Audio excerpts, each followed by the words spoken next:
துன்மார்க்கன் தன் உள்ளம் இச்சித்ததை பெற்றதினால் பெருமை பாராட்டி பொருளை அவர்களுக்கு தனித்தான் கூற்றி கர்த்தரை அசட்டை பண்ணுகிறான்.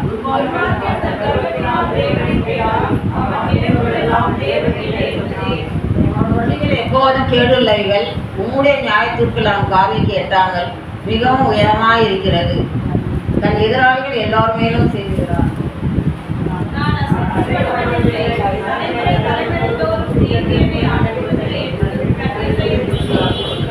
அவன் வாய் சவிப்பினாலும் கவனத்தினாலும் கொடுமையினாலும் நிறைந்திருக்கிறது. அவன் நாவின் கீழ் தீவினையும் அக்கிரமும் உண்டு.